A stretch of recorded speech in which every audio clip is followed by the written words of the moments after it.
Sama halnya di sini riset, kamu harus makan enak dulu kalau mau bisa bikin makanan enak. Gimana kamu punya referensi makanan enak kalau kamu nggak pernah makan enak. Sama halnya gimana mau bikin film yang bagus kalau nggak pernah nonton film bagus. We want to give more, tapi dengan affordable prices. Dan ketika kita nembak di masalah harga, siapa sih yang nggak mau dapat harga murah dengan makanan yang enak gitu.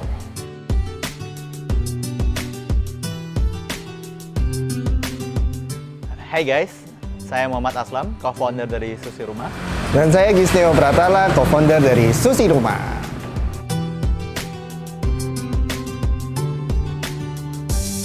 Jadi Sushi Rumah itu muncul dari keinginan kita buat menciptakan ruangan bagi para pencinta sushi yang menginginkan sushi yang berkualitas, yang enak, tapi dengan harga yang lumayan affordable bagi mereka.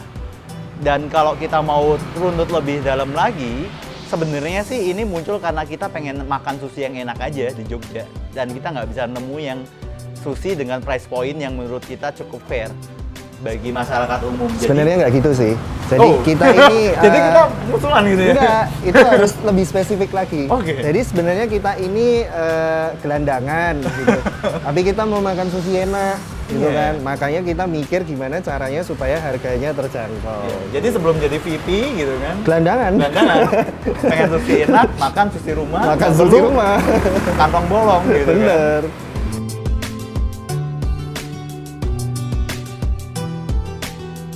Awal berdirinya Sushi Rumah itu kita kurang lebih tahun 2019.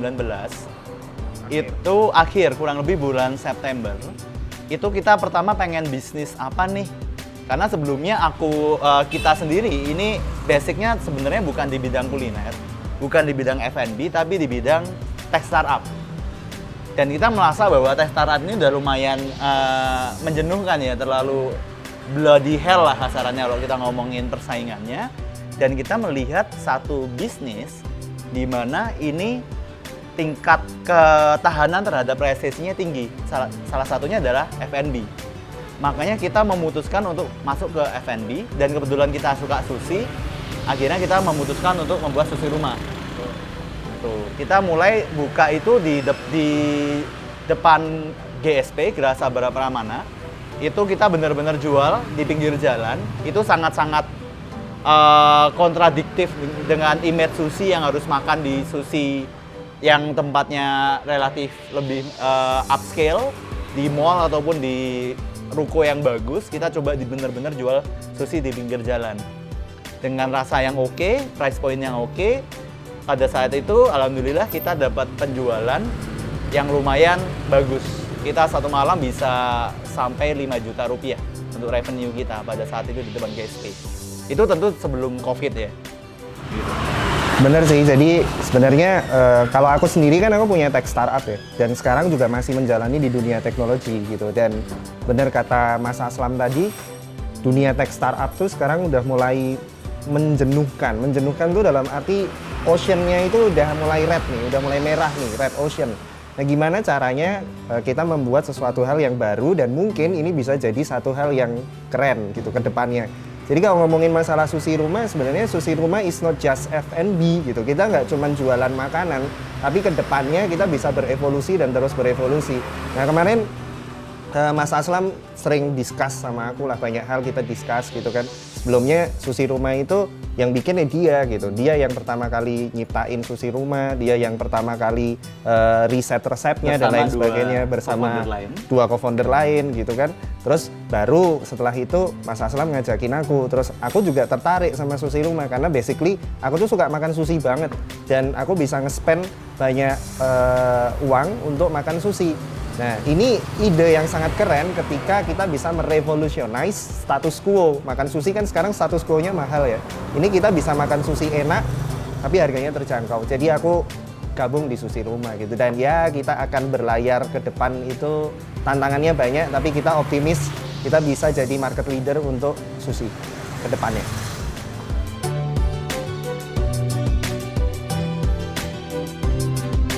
Jadi kalau kita ngomongin Sushi Rumah, kita ngelihat dari kemampuan kita yang unik dari masing-masing co-foundernya. Aku dari bidang digital marketing, dari bidang Research and Development, Manajemen Risk, dan Finance. Ada Laras di bidang perpajakan dan juga di bidang Product Development, dan ada Mas Haris, itu sendiri adalah chef yang berpengalaman 10 tahun, baik itu Japanese Traditional Cuisine sampai yang Fusion. Dan ada Gisnio yang berpengalaman di Business Development dan juga teknologi. Jadi di sini Sushi Rumah sebenarnya kalau kita ngomong Business and F&B iya.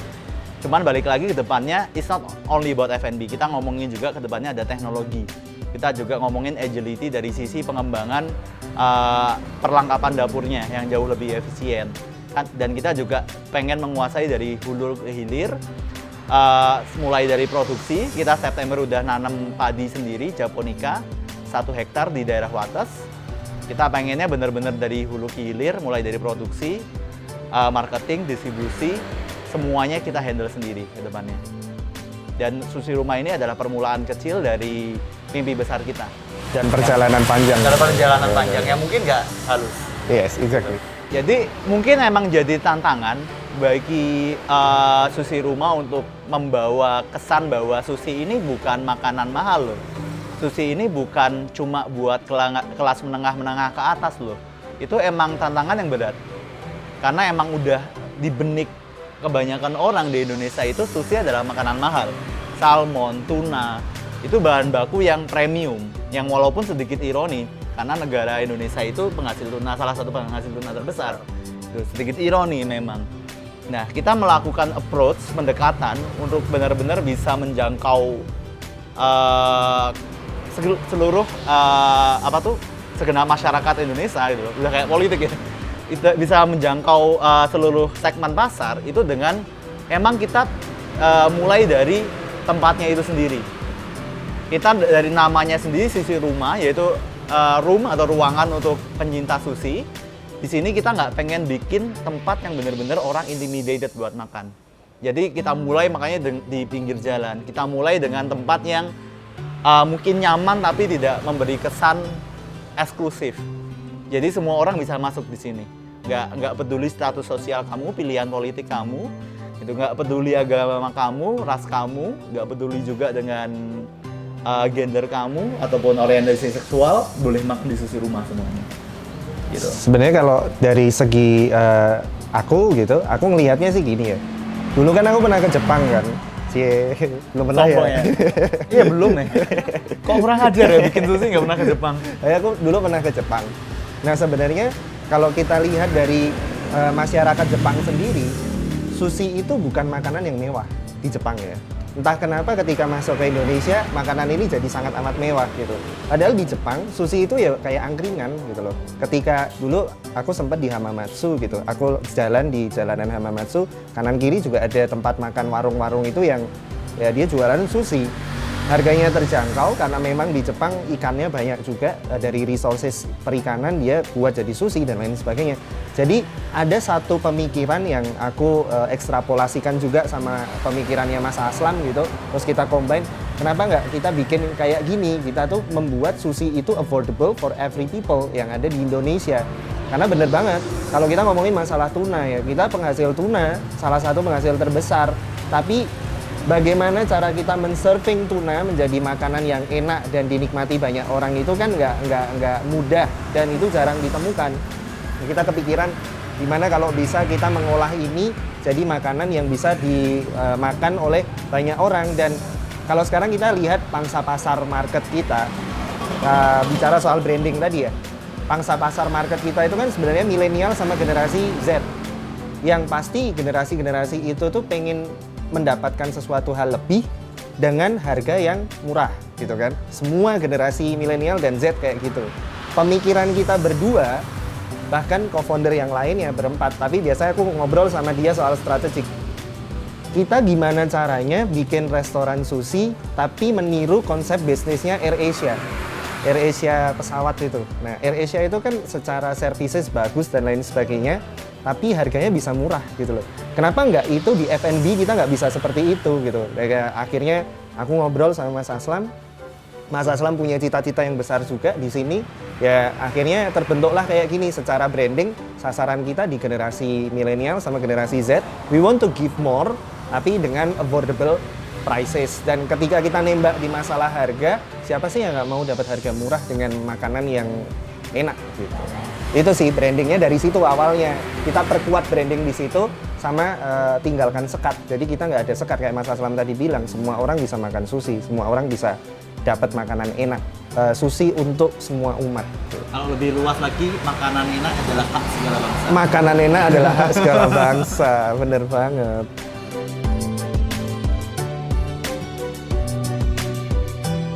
Oke, kalau kita nanyain kenapa makanan enak bisa murah, itu kalau kita ngomongin price point secara umum, kita nggak murah-murah banget ya. Kita nggak kayak semurah, let's say, warteg gitu loh, ataupun makanan yang keseharian lainnya. Cuman untuk yang setara dengan kita emang relatif murah. Kita bisa achieve itu ya, pertama adalah kita dapetin vendor yang emang mau bekerja erat dengan kita. Dan kita juga balik lagi ke hulu ke hilir itu, mulai dari nasi, kita pun milihnya kan nggak sembarang nasi ya. Kita nggak kayak asal beli nasi terus kita olah, nggak. Kita memilih beras ini pun dari kita milih belasan varietas.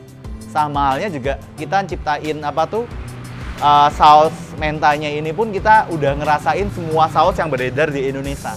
Untuk benar-benar kita bisa nyiptain yang enak ini.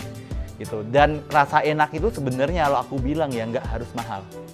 Nah, enak tuh nggak harus mahal. Kalau kita ngomongin mahal atau enggak kan kembali lagi kita mau pricingnya seperti apa. Cuman kita bisa achieve itu karena ya kita kebetulan atau bumi luck atau apapun itu kita dapat vendor yang mau bekerja erat dengan kita, mau benar-benar ngasih harga baik bagi kita, dan kita juga leveraging dari sini. Kedepannya lagi adalah teknologi seperti mesin-mesin yang kita sedang kembangkan, mudah-mudahan akhir tahun ini bisa kita achieve. Contohnya untuk penimbang nasi otomatis gitu. Jadi mengurangi beban dari teman-teman di dapur, kita bisa deliver lebih cepat. Dengan kata lain, OPEX lebih rendah yang diuntungkan juga customer. Bisa nikmati makanan enak, balik lagi dengan biaya yang relatif affordable. Terus kalau aku nambahin sih gini, karena sebelumnya tadi kan kita berdua nih ada di tech startup. Kita udah lama di dunia startup gitu, dan di dunia startup itu kan everything semuanya tuh riset kan, semuanya nggak bisa asal-asalan. Mungkin banyak di luar sana F&B buka dilakukan dengan cara asal-asalan gitu. Jadi ini enak nih, udah kita jual. Kita nggak kayak gitu. Ketika kita sudah dapat rasa enak, ini komposisinya apa, beratnya berapa, itu kita semuanya komplit di situ. Jadi dipegang siapapun chefnya, rasanya bisa sama. Kita nggak ada perbedaan rasa sama sekali. Itu satu hal. Yang kedua yang disebut Mas Aslam tadi, ada yang namanya A/B testing. Jadi A/B testing benar-benar kita lakukan di sushi rumah. Ketika kita mau ngeluarin produk, ya misalkan contoh mentai. Mentai kita kan katanya sih paling enak se-Jogja gitu. Tapi ya emang bener sih gitu. Gila ya, enak banget lah gitu kan. Itu kan. Nah, dari mentai itu aja kita research and development mentai itu 2 bulan. Dan itu kita nyobain semua saus yang ada di Indonesia tadi. Ini sampai rasanya benar-benar kayak this is the best taste gitu. Baru kita akan serve ke penjualannya. Terus teknologi, pasti teknologi di masa depan sangat amat berkembang. That's why aku juga di sini gitu. Karena aku melihat Mas Aslam ini punya visi F&B yang bukan sembarang F&B. This is what I like gitu loh. Ketika aku chip in di sebuah usaha atau berkontribusi di sebuah usaha, contohnya di sushi rumah gini, aku nggak melihat sushi rumah itu hanya sebatas F&B. Ketika Mas Aslam punya mimpi besarnya, oh nanti kita punya seperti ini, and it's all about technology. I love it gitu. Karena yang disebutkan tadi, contoh mesin untuk penimbangan beras, itu kan sebenarnya kita pakai IoT, Internet of Things. Mungkin di luar sana Internet of Things itu gimana cara matiin lampu di rumah dari jarak jauh. Itu tinggal telepon mbaknya aja, bisa mbak tolong matiin lampu, selesai gitu. Tapi in a matter of F&B, IoT itu bisa sangat amat meleverage produksi kita. Jadi kita, kalau kami berempat gitu discuss bareng, berempat co-founder ini berempat discuss tuh, kita lihat dari segala sektor gitu loh. Dari sektor marketingnya gimana, dari sektor teknologinya gimana, supaya biaya itu bisa kita tekan. Bukan mengurangi kualitas, tapi bagaimana cara mengurangi effort yang dikeluarkan saat melakukan produksi. Di sini sushi rumah sangat concern terhadap finansial kita. Makanya dari sisi development team internal kita, di sini ada manajerial, ada operasional. Operasional itu yang di lapangan, manajerial lebih kepada yang marketing, finance, distribution, dan lain-lain, teknologi termasuk di dalamnya. Kita di manajerial ini menciptakan ekosistem di mana semuanya kita bisa develop, kita bisa deliver in-house. Mulai dari marketing, fotografi, sampai riset development-nya, kita develop in-house. Jadi kita nggak mengandalkan agensi, kita nggak menggantungkan nasib kita terhadap expertise dari dari bidang luar yang mungkin bisa charge kita lebih tinggi. Jadi semua kita manage in-house. Gitu. Dan itu juga membantu kita untuk menekan OPEX kita. Yang ini bakal compounding, bakal nambah lagi makin hemat lagi kalau kita udah ngembangin cabang. Yang kebetulan kita seharusnya udah buka di 4 kota. Cuman karena COVID ini, di Solo kita postpone dulu. Cuman ini Solo bulan ini kita udah buka, bulan ini. Selanjutnya bulan depannya lagi, kita target di Semarang dan Purwokerto. Dan hopefully juga nggak jauh lagi kita akan ada di Jawa Timur. Seperti di Malang, Kediri, dan hopefully kalau Surabaya udah back to normal, kita buka di Surabaya juga. Bagi teman-teman yang ingin bisnisnya tumbuh 10 kali lipat, ikuti terus video-video dari Aksoro. Jangan lupa subscribe, komen, like, dan share supaya konten ini bisa lebih bermanfaat untuk banyak orang. See you next video.